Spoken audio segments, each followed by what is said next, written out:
¿A usted le gustaría tener un amigo que no sea, que sea desleal? ¿Que sea traicionero?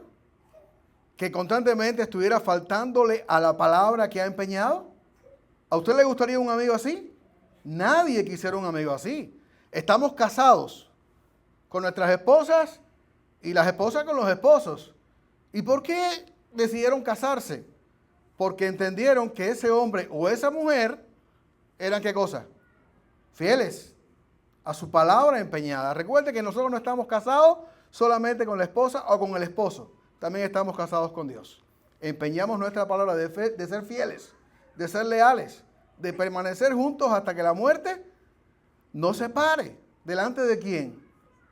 Delante de Dios. Qué bueno que los que estamos acá hayamos podido alcanzar, obtener o edificar hasta el día de hoy, por la gracia de Dios, un matrimonio fiel. Aunque conocemos nuestras debilidades, pero gracias a Dios lo andamos logrando. Nadie quiere un traicionero, nadie quiere un desleal, nadie quiere un infiel. Pero eso abunda muchísimo en el mundo y por eso el mundo cada día es peor. Por eso estamos como estamos y estaremos cada día peor. La historia está llena de pactos, está llena de tratados y alianzas que los hombres han hecho entre ellos con el fin de obtener la paz, de obtener el progreso y el bien de la humanidad. Y sin embargo, hoy como nunca antes, estamos viendo el fruto de esos acuerdos. Estamos al borde de la destrucción y no parece haber sentido común que ponga freno a la espiral de guerra, muerte y destrucción que se observa en el horizonte. Los hombres se ponen de acuerdo. ¿Para qué? Para lo malo. Sus alianzas son alianzas de muerte. Sus pactos son pactos destructivos. En verdad los hombres creen que podrán experimentar la tan ansiada paz, la vida plena y su disfrute por medio de sus planes y fuerzas. 2000 años han pasado desde Cristo. Desde antes pasaron muchos más. Los últimos años, siglo XX y siglo XXI, en lo que va de ellos, somos testigos. Mira que se ha hablado de paz. Mira que se ha hablado de traer progreso. ¿Dónde está? No lo vemos por ningún lado. No lo conocemos y no lo vamos a conocer tampoco. Nosotros sabemos que todo eso es falso, que no lo van a lograr. Necesitan a alguien que en verdad sea capaz de hacerlo posible. Ahora, yo me lleno de gozo cuando hablo de estas cosas. Y usted también debería gozarse cuando habla de esas cosas. Porque la Biblia nos enseña que hay uno solo que es capaz. Que hay uno solo que puede lograrlo. Y es bueno estar de este lado de la historia. Es bueno estar del lado de este libro. Es bueno estar del lado del pueblo de Dios. Porque entonces conocemos a aquel que puede hacerlo posible. El Dios que desea habitar en medio de su pueblo, lo hace posible por medio de un pacto ratificado con sangre. Todo eso que la humanidad anhela, todo eso que la humanidad desea, toda esa paz, todo ese progreso, todo ese disfrute, toda esa plenitud que la gente anhela y desea, el único que lo puede hacer posible es Dios. Y lo hace posible a través de un pacto ratificado con sangre. ¿Por qué afirmamos que el Dios que desea habitar en medio de su pueblo lo hace posible por medio de un pacto ratificado con sangre? Les invito a buscar Éxodo capítulo 24, versículo del 1 al 18. Éxodo 24, 1 al 18.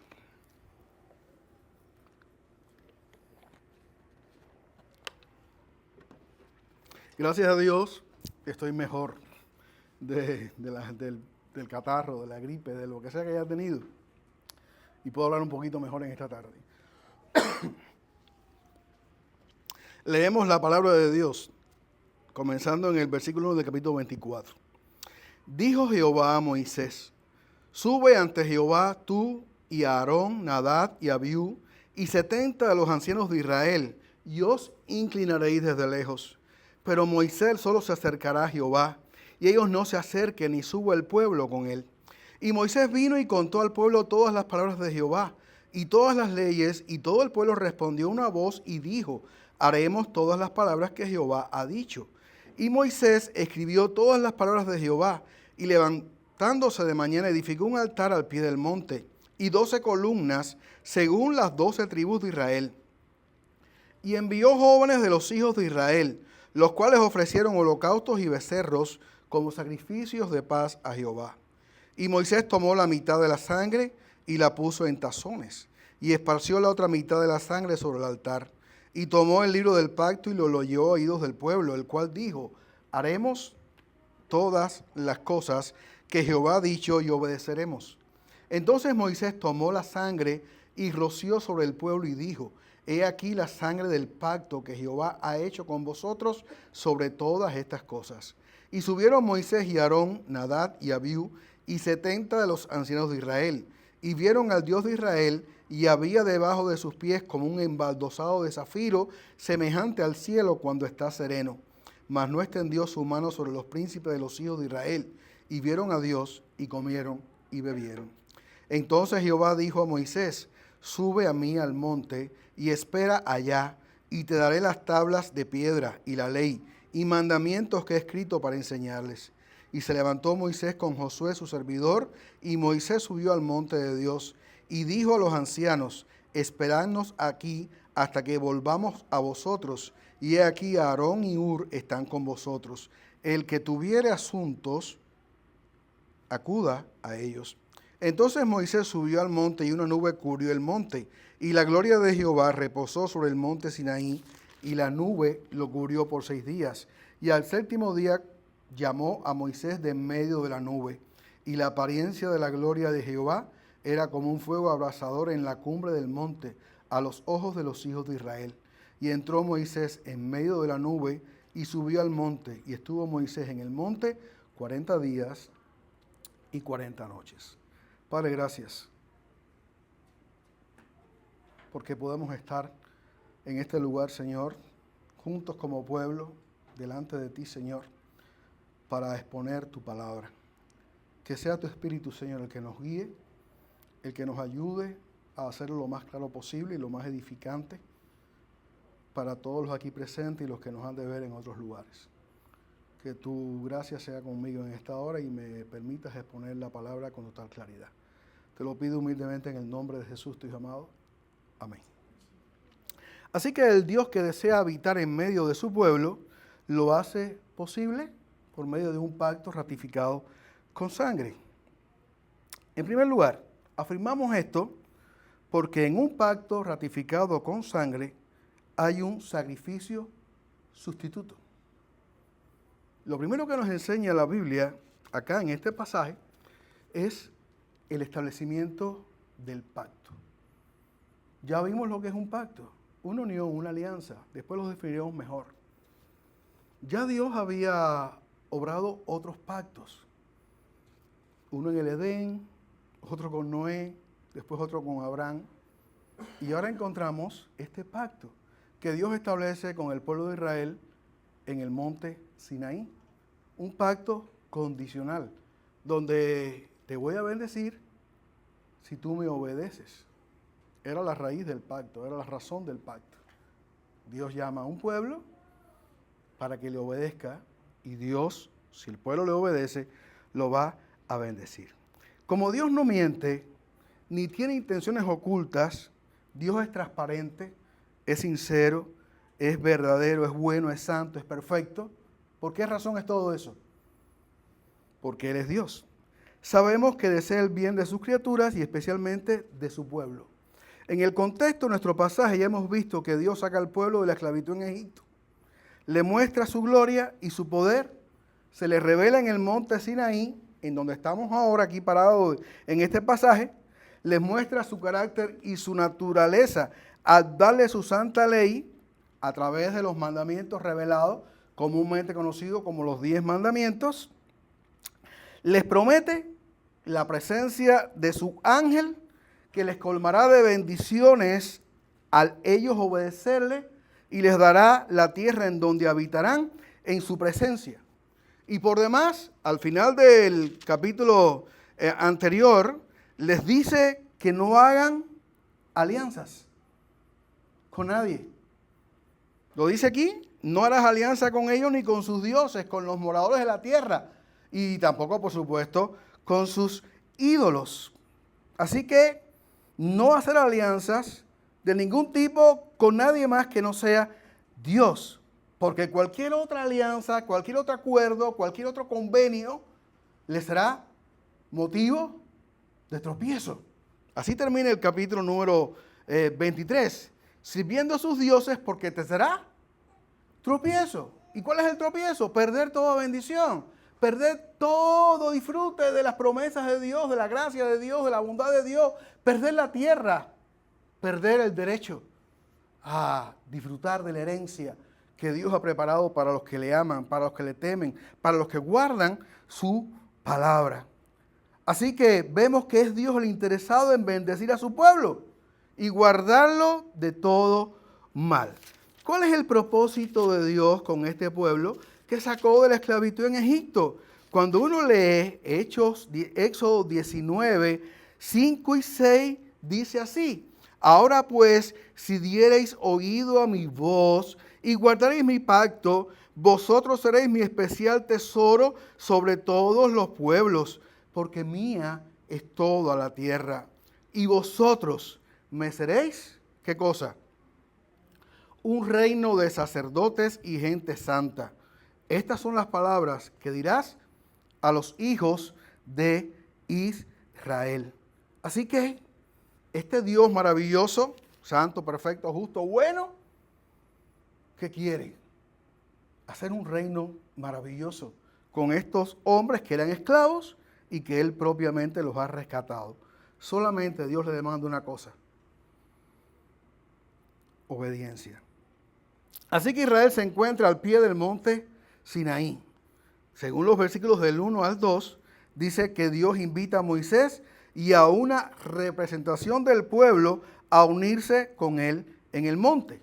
Después en el 3, hacia abajo, vemos que Moisés cuenta al pueblo todo. Y el pueblo responde, como lo hicieron en el 19, que ¿qué harán? Que obedecerán en todo. Dice, haremos todas las palabras que Jehová ha dicho. Es decir, que ellos ratificaron su promesa de obedecer a Dios en todo cuanto Él mande. Él es nuestro Dios, nos ha rescatado, nos ha salvado y nosotros vamos a hacer todo lo que tú digas. Como todo está dicho, pues Dios promete bendecir, el pueblo promete cumplir. Entonces, ¿qué toca? Hay que firmar el pacto. Toca la parte, como lo diríamos en términos diplomáticos en el día de hoy, protocolar. ¿Ok? La ratificación del pacto. Dios habló, el pueblo habló, ahora toca escribir las palabras que Jehová ha dicho y que el pueblo promete obedecer. Y es lo que hace Moisés. En el 4, Moisés escribió todas las palabras de Jehová y levantándose de mañana edificó un altar. Así que todo el mundo habló, Moisés escribe la palabra en un libro, en un documento, en un pergamino, en un pedazo de piedra, lo que haya sido, y Moisés, siguiendo las instrucciones de Éxodo capítulo 20, 24, edifica un altar al pie del monte donde se destaca que es representativo de todo el pueblo de Israel. Dice que ese altar tenía 12 columnas según las 12 tribus de Israel. Un altar donde, ¿qué se va a hacer? Sacrificios, porque para eso se hacían los altares. Y de acuerdo a la norma de Dios dada previamente en el capítulo número 20, era para hacer sacrificios. El altar no era para ninguna otra cosa que no fuera para ofrecer sacrificios a Jehová. Para adorar a Dios. Para darle a Dios lo que Él demandaba, lo que él pedía que el pueblo hiciera. Así que aquí habla de que unos jóvenes de los hijos de Israel, ¿qué hicieron? Ofrecieron los holocaustos y becerros como sacrificios de paz. Todavía no había sido instituido el sacerdocio. Así que unos jóvenes, qué bueno que la Biblia habla de que los jóvenes en un tiempo tan incipiente, ¿qué estaban haciendo? Sirviendo a Dios, ofreciendo sacrificio, cumpliendo una labor sacerdotal. Obviamente, no me imagino a ancianos cayéndole atrás por todo aquello de allí, a vacas y ovejas, y tratando de atarlas y amarrarlas a un altar para poder sacrificarlas y ofrecer el holocausto o el sacrificio que Dios demandaba. Los más aptos, los más idóneos para cumplir esa tarea, ¿quiénes eran? Hombres jóvenes, acostumbrados a trabajar, a buscar las vacas, las ovejas, lo que fuera, y amarrarlas. Así que estos fueron los que cumplieron aquel rol cometido, que no era un rol profano ni inmundo, era un rol muy santo, porque era el sacrificio que Dios demandaba. Así que aún en medio de eso no me imagino que fuera cualquiera tampoco el que estuviera cumpliendo ese rol, sino personas jóvenes que se destacaban tal vez y que tenían un prospecto tanto espiritual, moral como físico para cumplir ese rol que se les había encargado. Así que estos jóvenes son los encargados de ofrecer holocaustos y becerros como sacrificios de paz a Jehová. Se hace separación de la sangre. Y una parte, según el versículo 6 después, fue esparcida sobre el altar y la otra fue reservada. Estos sacrificios, aquí se le llama holocausto. El holocausto es una ofrenda del todo quemada y son sacrificios de paz. ¿Que buscan qué cosa? La paz con Dios. ¿Y cuándo hay que buscar la paz con Dios? Cuando uno es consciente de que está en pecado, de que está en rebeldía, que ha quebrantado, que ha ofendido al Dios Santo. El versículo 7 nos muestra que Moisés lee el libro del pacto y dice, tomó el libro del pacto y lo leyó a oídos del pueblo, el cual dijo, una vez más. ¿Qué dice? Haremos todas las cosas que Jehová ha dicho. Y una vez más repite, y obedeceremos. El pacto, ¿qué era? Un regalo de Dios. Todo lo que venga de Dios, ¿cómo tenemos que verlo? Como un regalo. Dice Santiago que todo lo perfecto desciende de lo alto, del Padre de las luces, todo don perfecto. Así que este pacto, aún la ley y todas las demás cosas son un regalo de Dios, son una bendición de Dios dada a su pueblo. No hay nada aquí impuesto, ellos lo reciben libremente y se comprometen a respetarlo. El pacto es pues ratificado con sangre. Moisés, al esparcir la mitad de la sangre sobre el altar, según el versículo 6, y la mitad sobre el pueblo, según el versículo 8, simbólicamente, ¿qué estaba haciendo? Aquello que estaba separado, aquello que estaba dividido, ahora es unido. Eso es un pacto, eso es una alianza. Unir a dos partes. ¿Cuáles son las partes? El pueblo juntamente con Dios. En una alianza, en un pacto que debería ser indestructible y eterno. Donde Dios es honrado por la obediencia y el pueblo es bendecido por la acción de Dios. Lo central en la ceremonia era el hecho de rociar al pueblo con la sangre, la cual representaba la vida de un sustituto que moría en lugar de otro. Cuando continuamos leyendo, dice que entonces Moisés tomó la sangre y roció sobre el pueblo y dijo, he aquí la sangre del pacto que Jehová ha hecho con vosotros sobre todas estas cosas. Así que esta sangre, al ser rociada sobre el pueblo o sus representantes, recordemos, ¿cuántos israelitas salieron de Egipto? según lo que hemos dicho acá, más de 2 millones o cerca de 2 millones. No creo que pudiera ser rociado todo el pueblo con la sangre de aquellos animales. Unos dicen que sí, que se aspersió la sangre.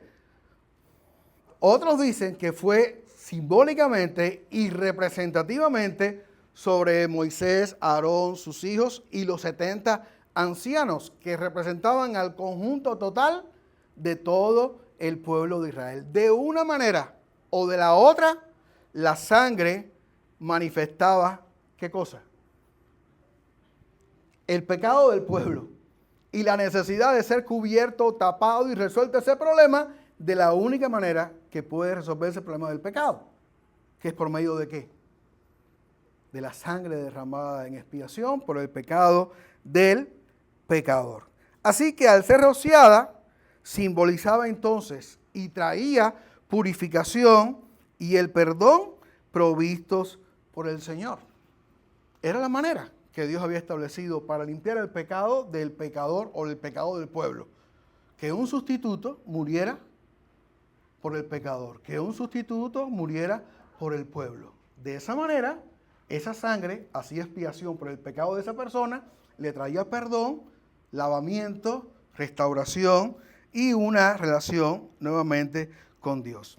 El pacto se confirmó pues con sacrificios y el rozamiento de sangre sobre el altar, lo vimos, y también sobre el pueblo. Pero cuando uno lee Hebreos 9:19, dice que también fue rociado el libro con aquella sangre de aquellos animales. Así que la sangre sobre el altar hablaba del perdón de pecado otorgado por la gracia de Dios, en tanto que la sangre rociada sobre el pueblo los comprometía a una vida de obediencia. Ahora están limpios, ahora son puros, simbólicamente hablando. ¿Y qué tienen que hacer ahora? Bueno, cumplir lo que han dicho y lo que han prometido. Yo no sé si ustedes están igual que yo, pero tengo una sed. No sé si es la gripe o si es otra cosa. Lo investigaré después. Ok, entonces, simplemente, si ha sido lavado, si ha sido limpiado, si ha sido purificado del pecado, ¿para qué cosa es? Para servir a Dios. ¿No fue para eso que Dios los rescató? ¿No fue para eso que los llamó de Egipto? ¿No fue para eso que les ha dado una nueva vida, una nueva oportunidad? ¿Es para servir a los ídolos o es para servir al Dios vivo y verdadero? A nosotros Dios nos ha llamado para que le sirvamos a Él y a nadie más. Por eso nuestro pacto, nuestra alianza, nuestro compromiso son exclusivamente con Dios. Así que, por lo tanto, los creyentes de hoy han sido rociados con la sangre de Cristo en un sentido espiritual y están comprometidos a obedecer su voluntad. Según 1 Pedro 1:2, hemos sido rociados con la sangre de Jesucristo para obedecerle a Él, para servir al Dios vivo y verdadero. La idea que se destaca aquí es que este sacrificio de sangre era necesario, incluso desde el comienzo mismo de las leyes establecidas por Dios para Israel. Primero, sin derramamiento de sangre, sin sacrificio, el perdón de los pecados es imposible. En segundo lugar, esto apunta a un sacrificio mejor y completo. Uno que lo haría perfecto y permanente. La palabra pacto significa unir o formar un lazo de unión, una alianza, lo cual explica la prohibición de que Israel se uniera a otros pueblos, a otros dioses y entrar en alianza con ellos. Lo mismo significa para nosotros el pacto de Cristo. El pacto manifestado a través de la sangre derramada por Cristo en la cruz del Calvario nos excluye a nosotros de cualquier otro compromiso con deidad, gobierno, con lo que sea. Solamente vivimos en este mundo para servir a Dios, para honrarle a Él y cumplir su voluntad y nada más. ¿De quién eres tú? ¿A quién estás unido? ¿Con quién estás comprometido? ¿Quién te rescató? ¿Quién te salvó? ¿Quién ha prometido bendecirte, guardarte, guiarte siempre y nunca desampararte? Dime quién lo hizo. Qué triste. Ayer venía yo en mi carro Y entonces andaba por la carretera, como todos ustedes que tienen carro y andan por la carretera, no he dicho nada extraordinario. Si hubiera andado por un jardín, no estaría aquí hoy. Pero me duele cada vez que yo veo a alguien que pone su confianza en un fetiche. Y aquello era un carro, no sé si era un Suburban o un Escalade o un Yukon, un carro buenísimo. Y el dueño le había puesto 3 tiras rojas. 3 tiras rojas. Ya no es una, ahora son 3. ¿Para qué? ¿Sabe lo que significa eso, no? ¿Sabe de qué está hablando eso? De que esa persona tiene un pacto con quién. Con lo que no puede hacerle nada. Con lo que no puede traerle satisfacción, plenitud, gozo, ni vida, ni el disfrute de la existencia. Todo depende de que se me traiga el trapo rojo o que me lo corten. ¿Y qué significa? ¿De qué te sirve el trapo rojo cuando el carro tiene tantas cosas rojas atrás? Así que la cosa tiene que ver con el trapo, con la tirita roja. Qué vanidad la de los hombres, qué falta de sentido común. Pero así es cuando una persona vive en la oscuridad, cuando no tiene luz, cuando está todavía del otro lado de la historia. ¿Cuántas veces tú habrás confiado en un trapo rojo? ¿Cuántas veces habrás confiado en un coco, o en una piedra, o en un hombre? No hay sentido, no hay razón, no hay valor, no sirve para nada. En quien únicamente debemos confiar es en el Señor, en aquel que dio algo rojo, su sangre, para limpiarnos del pecado y traernos a la comunión con Él por medio de Jesucristo. Piensa y valora si vale la pena traicionarlo y cambiarlo por este mundo y sus dioses. Si Israel hubiera entendido esto, si tanta gente entendiera esto, qué felices hubieran sido. En segundo lugar, porque la sangre del pacto ratificado hace actos a los beneficiarios del pacto para habitar en la presencia de Dios. ¿Dónde tú quieres vivir? ¿Dónde estamos nosotros? Salimos de Cuba, de Venezuela y no sé de dónde más, y llegamos a los Estados Unidos. La tan cacareada tierra prometida. No es la tierra prometida. No es el paraíso. Es mejor que donde yo vivía. Me ofrece oportunidades que no me las ofrecía mi país, pero no es el cielo. No es el lugar de Dios y que Dios ha creado o ha preparado para su pueblo, para sus santos, para aquellos que Él compró al precio de su sangre. Los Estados Unidos es un buen lugar, pero no es el mejor lugar. Dice que Abraham buscaba la ciudad permanente, la que no estaba hecha por manos humanas ni tenía fundamentos en este mundo, la ciudad celestial, la Jerusalén de arriba. ¿Qué tú estás buscando en este mundo? ¿Dónde tienes puestos tus ojos? ¿Dónde está puesta tu vista? Me imagino que nada de este mundo te va a satisfacer. Nuestra vista, nuestros ojos están puestos en Cristo, en sus promesas, en su palabra, esperando la consumación de los tiempos, esperando que Él vuelva y nos introduzca juntamente con Él en el lugar que fue a preparar para nosotros. Así que lo que es imposible para los hombres es posible para Dios, pero solo si se hace su voluntad y si se sigue su fórmula. ¿Ok? Ya oyeron que en este tiempo hay mucho comentario acerca de las fórmulas que se ha descubierto que eran dañinas. Las fórmulas que se ponían por aquí, que hay todo un escándalo a nivel mundial, pero que siguen callando la boca a los que están denunciando la verdad y que siguen diciendo conspiración. Hay un escándalo mundial. Si nos fueran a pagar a todos los que nos hemos 1 millón, seguramente nos ayudaría. Pero aún así no sería tampoco el cielo, ni sería lo que realmente necesitamos. La fórmula de Dios es la que importa, es la que vale, es la que hay que seguir. ¿Qué pasó aquí en nuestra historia? No había terminado la ratificación del pacto todavía. Sí, Dios habló, el pueblo dijo vamos a obedecer, los jóvenes sacrificaron los corderos y los becerros, hicieron el holocausto, Moisés aspergió la sangre sobre el altar, sobre el libro, sobre el pueblo, pero un pacto quedaba concluido o totalmente sellado cuando las partes se sentaban a comer juntos.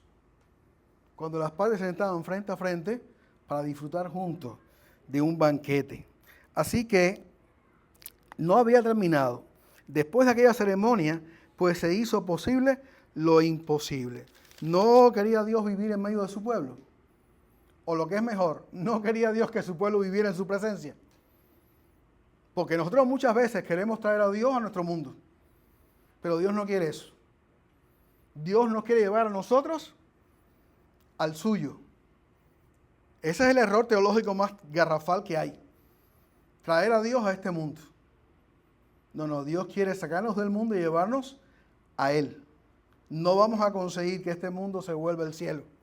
Por eso toda teoría de prosperidad, toda doctrina de prosperidad, toda teología de prosperidad que intenta hacer del cielo un lugar en la tierra o traer el cielo a la tierra es falso. Nos van a prometer dinero, salud, fuerza, éxito y muchas cosas más. Es falso. No es real. Son motivos equivocados. Dios quiere llevarnos a Él. Y lo logró, lo hizo a través de Cristo. Así que por lo tanto, es la fórmula de Dios la que tenemos que seguir y no la nuestra. La comida era una parte vital en la ratificación del pacto. Disculpen. Nuestro texto nos dice que los representantes del pueblo subieron al monte y vieron al Dios de Israel. Lo dice el versículo 10. Y vieron al Dios de Israel, y había debajo de sus pies como un embaldosado de zafiro, semejante al cielo cuando está sereno. Ellos no levantaron los ojos, porque la única cosa que vieron era algo como un pavimento debajo de sus pies. Era como algo transparente y azul, comparable solamente en pureza al mismo cielo. Con el encuentro aquel, en la presencia de Dios, en aquel lugar a donde Dios les había permitido subir, pues simplemente se dieron cuenta de quién era Dios. Y al entenderlo, tal como al comprender una idea, decían que vieron a Dios, porque contemplaron su grandeza de la visión parcial de Él que se les concedió. Así que Dios les da una, por decirlo de alguna manera, una imagen o un rasgo de su presencia. Pero cuando usted se encuentra con Dios, ¿qué es lo que va a ver? Pureza, claridad, transparencia, luz. Eso fue lo que ellos vieron. Vieron a Dios y milagrosamente, como dice después del versículo 11, mas no extendió su mano sobre los príncipes de los hijos de Israel. Y vieron a Dios y comieron y bebieron. Así que se insinúa, entonces, no lo dice ahí, pero dice que no murieron.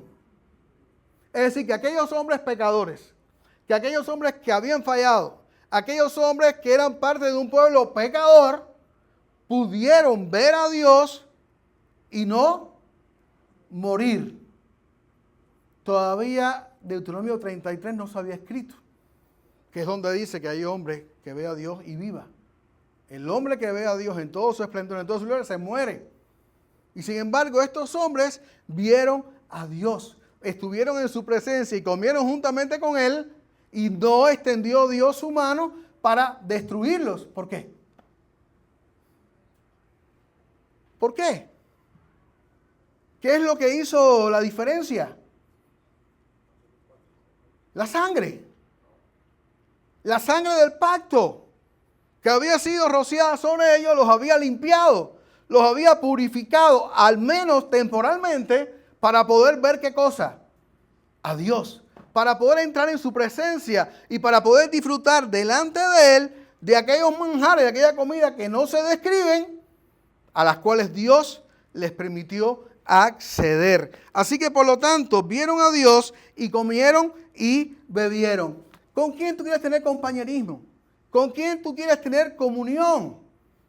¿Con hombres que no pueden aportarte nada? Sí, gracias a Dios, soy parte de una iglesia. Tengo hermanos maravillosos y también hermanas y tengo una tremenda comunión con ellos. Pero esta es una nueva comunión dentro del pacto con Dios. Yo no quiero tener nada que ver con los demás. ¿Tú sabes tu experiencia que has tenido con el resto de la gente? Aún con tu propia familia, sangre de tu sangre, tú sabes cómo te han tratado. Solamente por creer en Cristo, solamente por ir a la iglesia, te desechan, te apartan, te intentan dañar, porque tú simplemente has creído en Cristo. Ahora eres un fanático, ahora eres un caprichoso, ahora eres no sé cuántas cosas más, eres un santurrón. Así te dicen, a mí también. Así nos dicen. Somos el hazmerreír del mundo, la burla del mundo. Y cada día es peor, porque quiero que tú sepas que de acuerdo a lo que está pasando en este mundo alguien molesta. ¿Y quién es? Es la iglesia.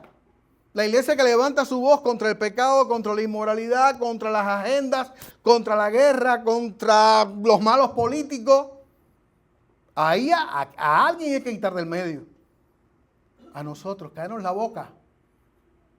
O de lo contrario, ¿hacer qué cosa? Desvirtuar su fe.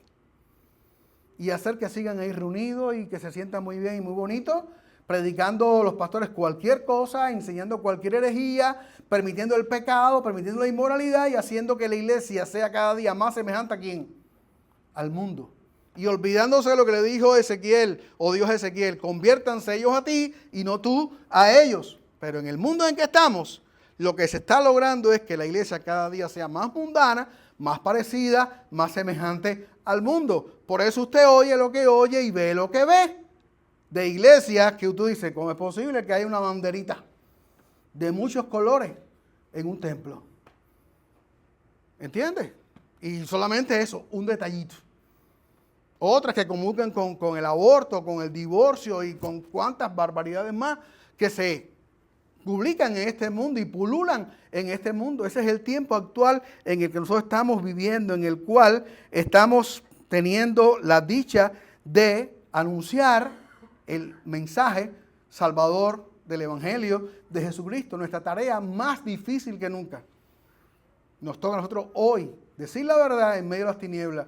Decir la verdad cuando todo el mundo se opone, cuando ya no hay razón, cuando no hay sentido común, cuando ya nadie sabe lo que es la verdad, ni la valora, ni la defiende, porque hoy cualquier cosa es verdad. Y si hoy todo es verdad, entonces ¿qué cosa es todo? Mentira. Desgraciadamente, la gente no va a valorar tu mensaje, no va a valorar la Biblia, no va a valorar tu experiencia con Dios, porque va a decir, no, yo también tengo. El otro también cree, el otro también dice, el otro también hace. Ese es el mundo en el que nosotros estamos viviendo. Así que estos hombres tuvieron la dicha de poder ver a Dios, comer y beber con Él, tener comunión, tener compañerismo con Dios. A fin de cuentas, eso no es lo que Dios quería. Tener compañerismo con su pueblo. Sí, no habían 2 millones, pero los demás estaban mirando. Los demás estaban cerca y disfrutando de igual manera representativamente de aquellos que estaban allí en la presencia de Dios. Así que se les mostró aquella visión, vieron a Dios, la sangre los había hecho actos para estar delante de Él sin ser consumidos, pues aquella sangre los había lavado y limpiado. El acto de comer y de beber muestra comunión entre Dios y los hombres. La ceremonia simbolizaba la paz que no había y que ahora hay, y el compañerismo entre los participantes mismos y entre ellos y Dios. Quedaba pues ratificado y terminado de esta manera el pacto. Dios y su pueblo morando juntos. Por eso los había sacado de Egipto y traído a Él. Se cumplía entonces el propósito del éxodo. ¿Cuál era el éxodo? Simplemente Dios libera a su pueblo y establece su pacto para habitar en medio de ellos. Eso es lo que Dios había conseguido por medio de todo esto.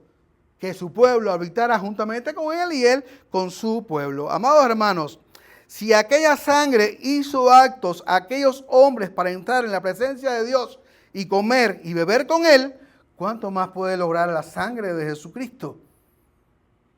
¿Cuánto más puede lograr si la sangre de becerros y de machos cabríos y de vacas sirvió para lograr tal maravilla, ¿cuánto más puede lograr la sangre de Cristo? Según Hebreos capítulo número 9, 13 y 14, dice la palabra del Señor que si la sangre de los toros y los machos cabríos y la ceniza de la becerra rociada a los inmundos santifican para la purificación de la carne, cuánto más la sangre de Cristo, el cual mediante el Espíritu Eterno se ofreció a sí mismo sin mancha a Dios, limpiará vuestras conciencias de obras muertas para que sirváis al Dios vivo y verdadero. Cuando leemos más adelante el 24 al 26 dice, porque no entró Cristo en el santuario hecho de mano, figura del verdadero, sino en el cielo mismo para presentarse ahora por nosotros ante Dios y no para ofrecerse muchas veces, como entra el sumo sacerdote en el lugar santísimo cada año con sangre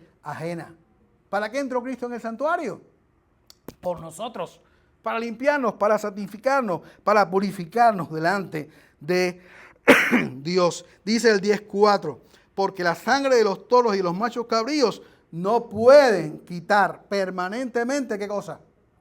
El pecado. Y dice entonces el 11 al 14, y ciertamente todo sacerdote está día tras día administrando y ofreciendo muchas veces los mismos sacrificios que nunca pueden quitar los pecados. Pero Cristo, habiendo ofrecido una vez para siempre un solo sacrificio por los pecados, se ha sentado a la diestra de Dios. De ahí en adelante esperando hasta que sus enemigos sean puestos por el estrado de sus pies. Porque con una sola ofrenda hizo perfectos para siempre a los santificados. Ya no tienes que ser rociado con sangre, ya fuiste rociado.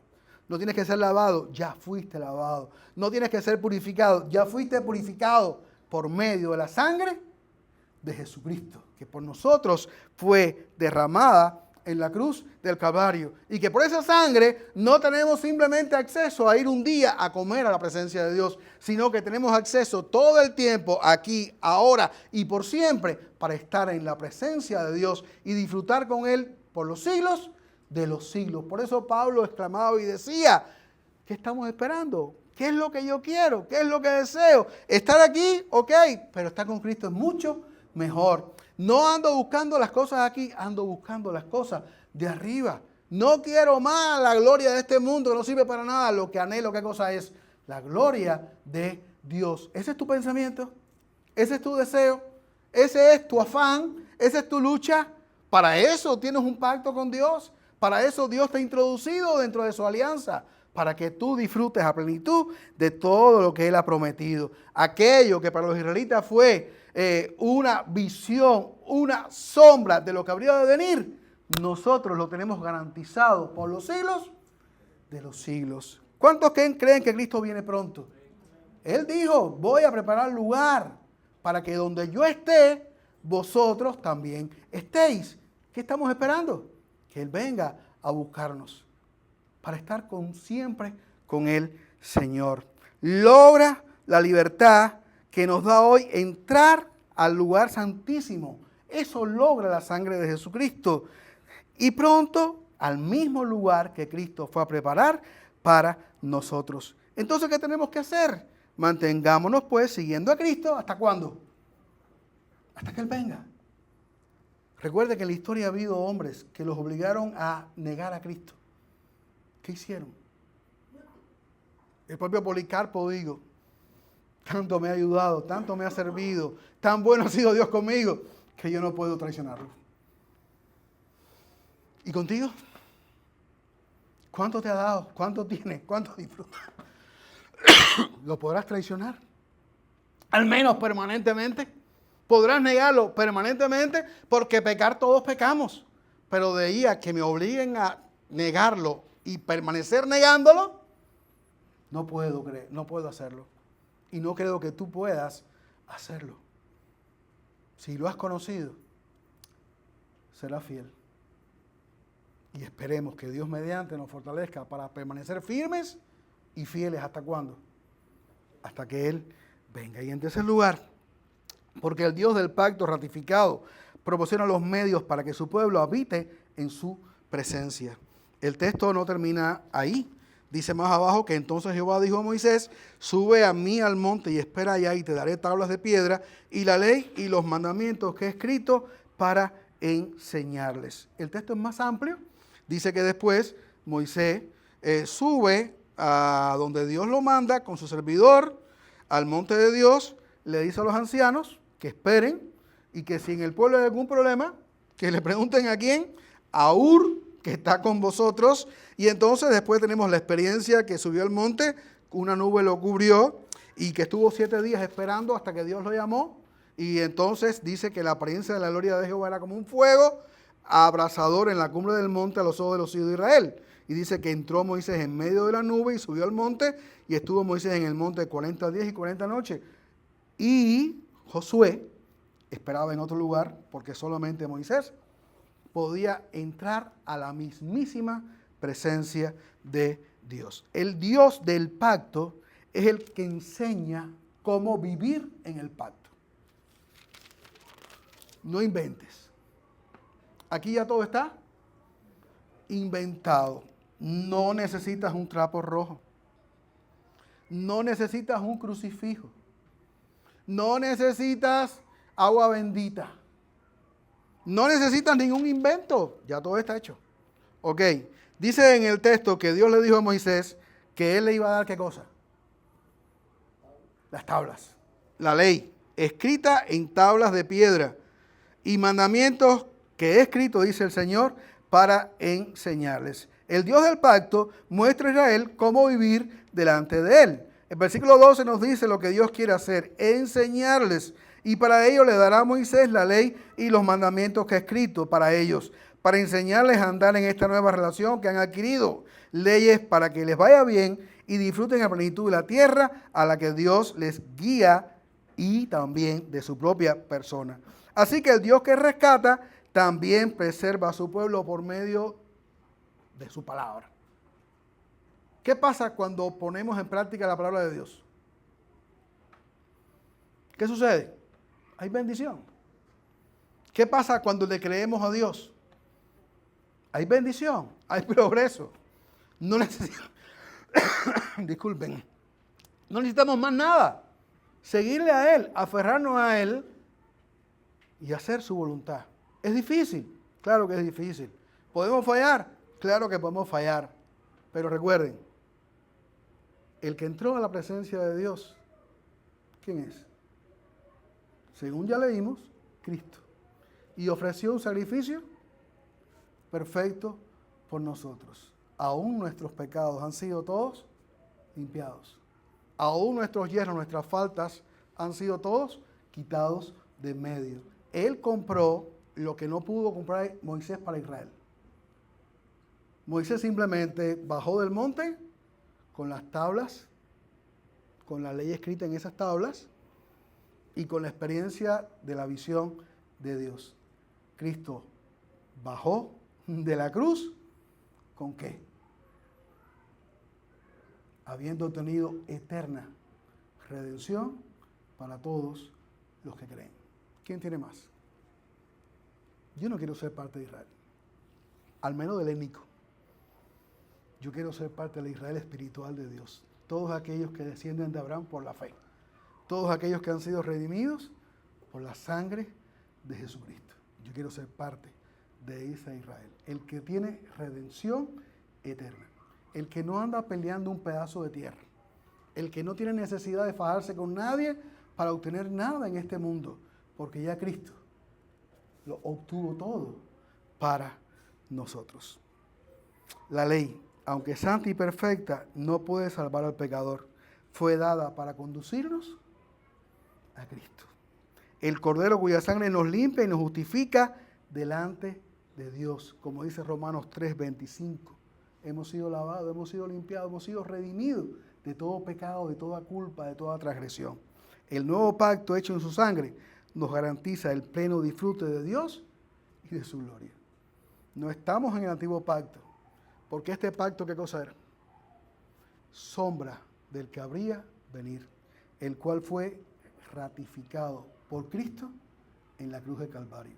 Y no con una sangre de una vaca, o de un cordero, o de un becerro, sino con la sangre del Hijo de Dios, la cual nos limpia, nos purifica y nos santifica permanentemente, para siempre, delante de Dios. ¿Dónde tú vives? ¿Delante de quién moras? ¿Dónde estás viviendo? ¿En la tierra? Ok, pero especialmente en la presencia de Dios, a donde Dios nos ha traído por medio de ¿quién?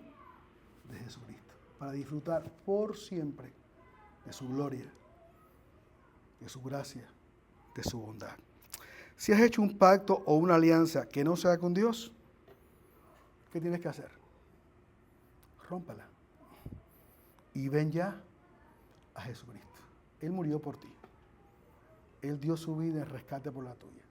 Su sangre fue derramada para hacer expiación por tu pecado, redimirte del pecado de la maldad y darte una nueva vida, una nueva naturaleza, hacerte ahora un hijo de Dios. Tienes que creer que Él murió por ti, que Él fue sepultado y que al tercer día resucitó de los muertos y que hoy está a la diestra del Padre y que un día volverá a buscar a todos los que le esperan, a todos los que aman su venida. Cristo viene por ti. Si has creído en Él, si le amas, si le sirves y si mantienes el pacto. Aquel, el de la cruz. Sigue predicando, sigue glorificando a Dios por medio de dar a conocer su palabra, lo que Él hizo y permaneciendo, guardando y esperándole por siempre. Amados hermanos, por medio de un pacto ratificado con sangre, el Dios que desea habitar en medio de su pueblo, lo hace. ¿Qué cosa? Posible.